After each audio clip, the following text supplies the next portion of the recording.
I'm Pete Dennison with Aloop Off-Road.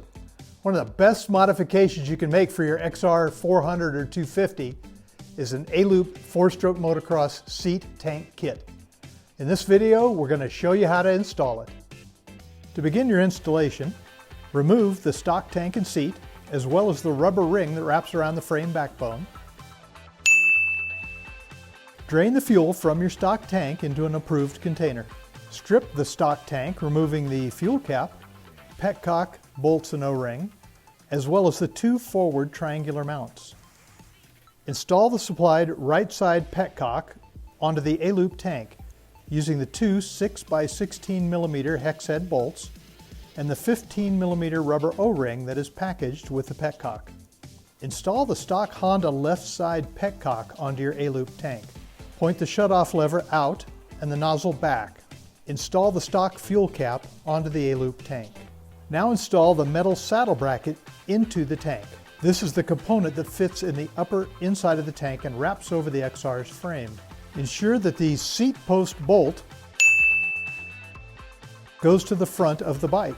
Using the stock bolts, install the stock triangular mounts at the lower front of the Aloop tank. Now place the Aloop tank on the bike and wiggle it into position.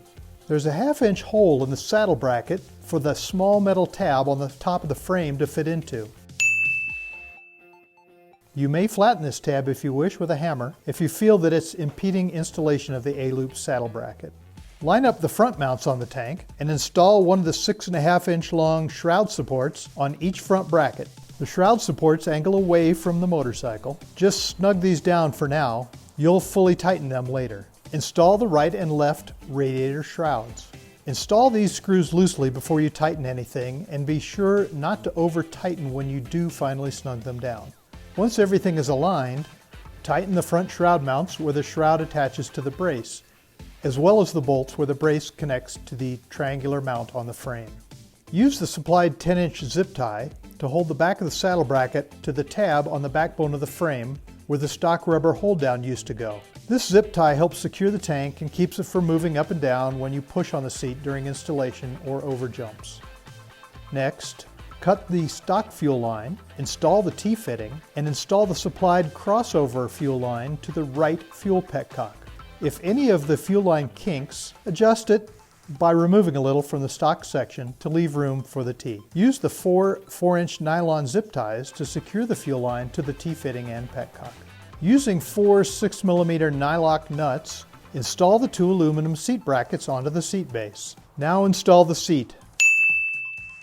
If you've done everything correctly, the seat tank junction should be smooth and the tank and seat should sit at the correct attitude. Now install the graphics on the shrouds, taking care to line up the holes in the graphics with the mounting bolt points on the shrouds. Finally, put some fuel in the new tank and check it very closely for leaks.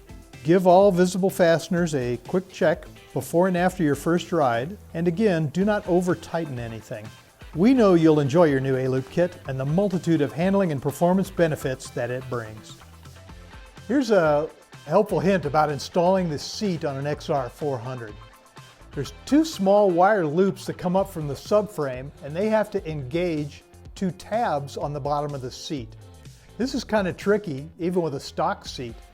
If you do it wrong, those wire loops are pressing up against those tabs and they're going to bust off.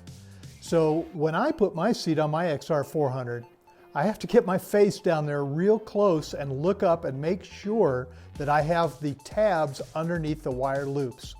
Doesn't matter whether you've got an XR400 stock seat or a seat from an Aloop kit, if you install that seat wrong, those tabs are going to break off.